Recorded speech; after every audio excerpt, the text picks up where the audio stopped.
Assalamualaikum warahmatullahi wabarakatuh. Selamat pagi anak-anak. Semoga anak-anak selalu sehat dan bahagia selalu. Bertemu lagi dengan Ibu Pipin Larasati dalam mata pelajaran Ilmu Pengetahuan Sosial. Ada yang udah tahu belum hari ini kita akan belajar apa? Jadi hari ini kita akan membahas mengenai kondisi masyarakat Indonesia pada masa penjajahan. Lalu apa saja yang akan dipelajari hari ini? Yang pertama, ada pengaruh monopoli dalam perdagangan. 2. Pengaruh kebijakan kerja paksa. 3. Pengaruh sistem sewa tanah.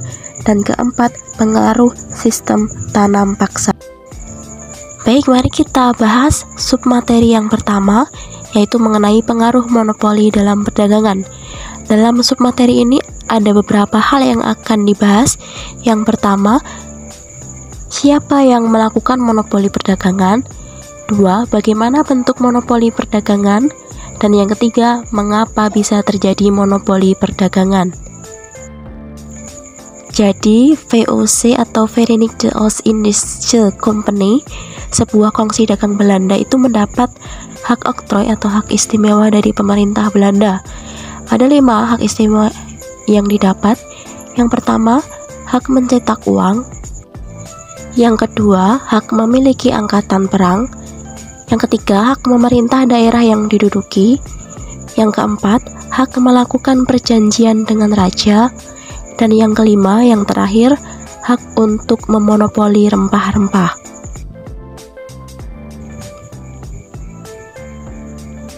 Monopoli perdagangan yang dilakukan oleh VOC yaitu dengan melakukan perjanjian dengan kerajaan-kerajaan yang isinya waktu itu bahwa setiap kerajaan hanya mengizinkan rakyat menjual rempah-rempah kepada VOC. Mengapa VOC dapat melakukan monopoli perdagangan?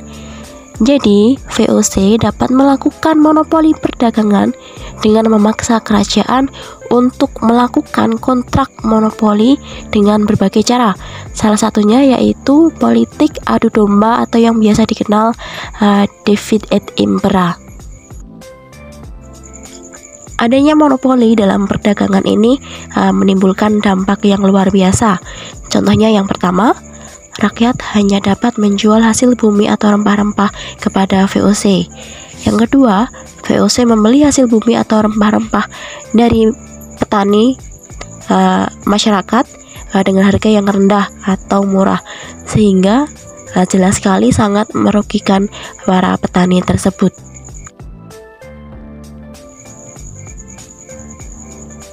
Untuk memperluas kekuasaannya, VOC melakukan jalan perang atau militer. Kemudian VOC bangkrut pada akhir abad ke-18 yang disebabkan oleh korupsi dan manajemen yang kurang baik. Pada tanggal 31 Desember 1799, VOC resmi dibubarkan, sehingga pada tanggal 1 Januari 1800, pemerintah Belanda resmi menjalankan pemerintah koloni di Indonesia. Mari kita bahas submateri yang kedua, yaitu mengenai pengaruh kebijakan kerja paksa. Kerja paksa pada masa pemerintahan penjajahan Belanda disebut sebagai rodi. Tujuan adanya kerja paksa yaitu untuk memperoleh keuntungan sebanyak-banyaknya dari bumi Indonesia.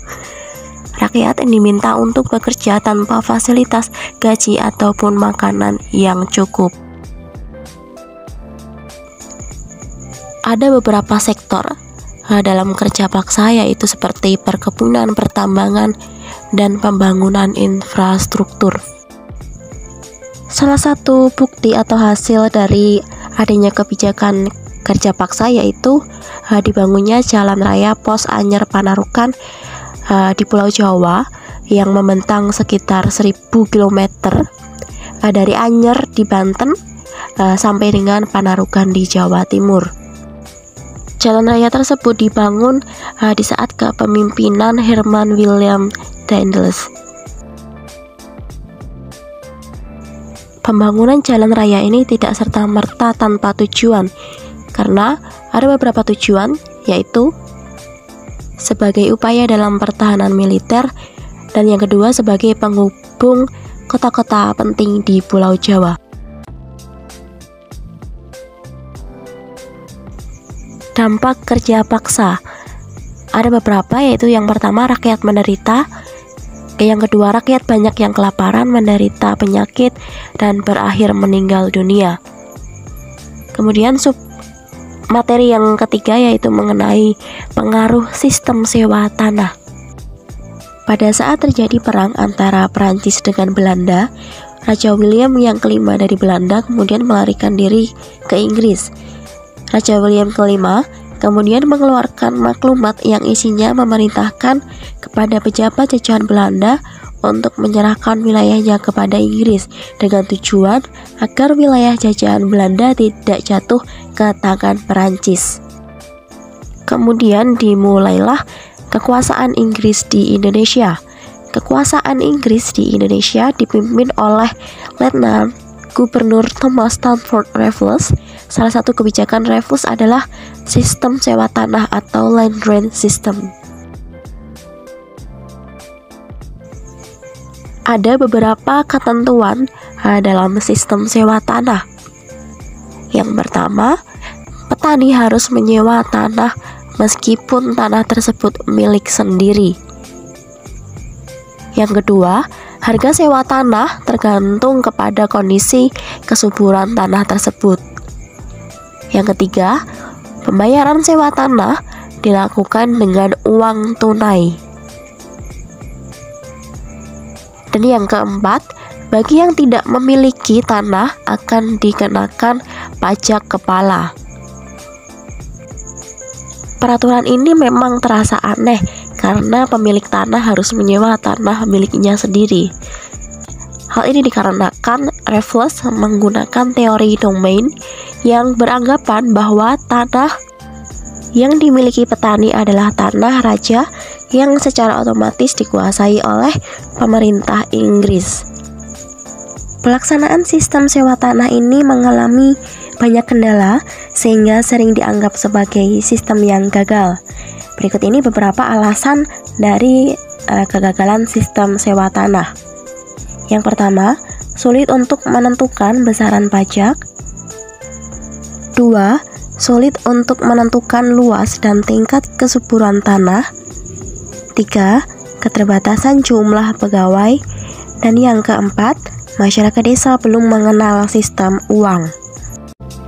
Baik, submateri berikutnya yang akan kita bahas yaitu pengaruh sistem tanam paksa. Latar belakang, tahun 1830 Johannes van den Bosch menerapkan sistem tanam paksa atau kulturstelsel. Belanda menerapkan kebijakan tanam paksa karena kesulitan keuangan akibat Perang Diponegoro dan Perang Belgia. Ada beberapa ketentuan dalam sistem tanam paksa. Yang pertama, penduduk wajib menyerahkan 1/5 tanahnya untuk tanaman wajib yang berkualitas tinggi ekspor. Yang kedua, tanah yang ditanami tanaman wajib bebas dari pajak tanah. Yang ketiga, yaitu waktu untuk tanaman wajib tidak lebih dari waktu tanam padi. Yang selanjutnya, yang keempat, jika hasil tanaman wajib lebih besar dari pajak tanah, maka hasilnya dikembalikan kepada penduduk. Yang kelima, jika terjadi kegagalan panen, maka yang bertanggung jawab adalah pihak Belanda. Yang keenam, penduduk dipimpin oleh penguasa pribumi. Pegawai Eropa menjadi pengawas, pemungut, dan pengangkut. Yang terakhir, yang ketujuh, penduduk yang tidak memiliki tanah melakukan wajib kerja selama 66 hari dan digaji. Dampak dari sistem tanam paksa. Pelaksanaan tanam paksa banyak terjadi penyelewengan. Dampak yang dirasakan rakyat yaitu mereka harus hidup sengsara, menderita kelaparan, kekurangan gizi, dan lain-lain. Akhirnya muncul berbagai kecaman mengenai tanam paksa, dan pada tahun 1870 akhirnya tanam paksa dibubarkan dengan munculnya Undang-Undang Agraria dan Undang-Undang Gula. Baik, untuk materi pembahasan hari ini cukup sampai di sini saja. Ibu ucapkan terima kasih. Wassalamualaikum warahmatullahi wabarakatuh.